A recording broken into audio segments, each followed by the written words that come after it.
It's Carmina, and I'm here to talk to you about three myths that are keeping the weight on. Now, in case we haven't met yet, my name is Carmina Mevs. I'm a clinical weight loss practitioner, and I help women create a body they love living in so that they can live a life they truly love.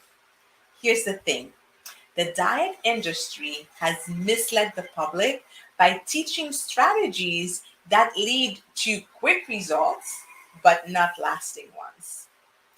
That's the problem.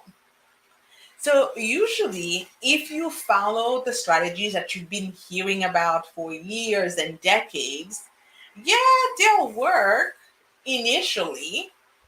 You will lose the weight initially, but the problem is that you find that you're quick to gain it back, even if you're still eating less than you were before. Okay? And that's no fun. So, let's talk about what those myths are and how they're keeping you stuck. The first myth is that you must restrict calories to lose weight. The diet industry has taught this for many years. And yes, while it can work at first to get you some quick results, it doesn't work long term. And primarily because calorie restrictions leads to stress and frustration. Even if you don't feel stress, it's putting your body in a state of stress, right? And in the process, your body is releasing more stress hormones, aka cortisol, aka belly fat hormone, right? Because when cortisol is released, it increases your blood sugar level. And that in turn causes your pancreas to pump out more insulin. And when your body is releasing insulin, your body cannot burn fat. When your body is in a state of stress, it cannot burn fat. So instead, your body stores fat. And that's the exact opposite of what you want happening, right? Okay. Myth number two is believing that eating fat makes you fat and that avoiding all fat at all costs will help you lose weight.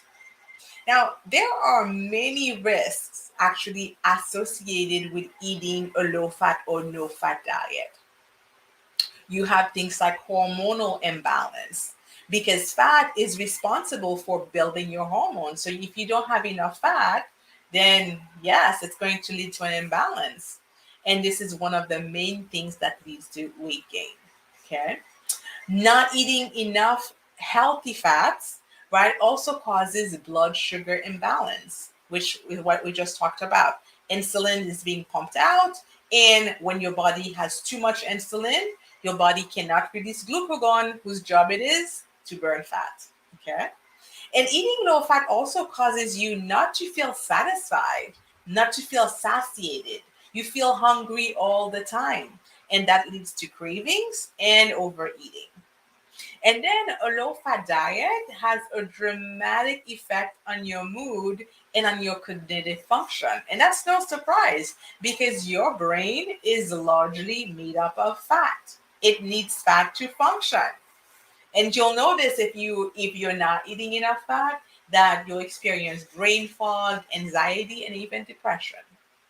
And then finally, not having enough fat causes low energy because your body isn't getting the fuel it needs to function.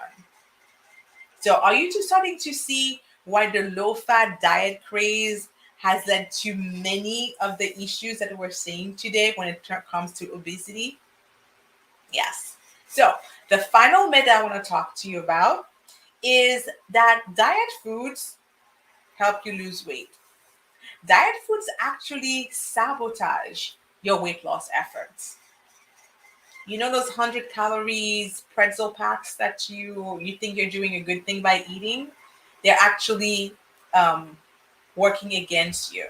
Why? Is because diet food lack nutrients. It means that your body isn't getting what it needs and what it wants, so you are going to keep craving more and more food.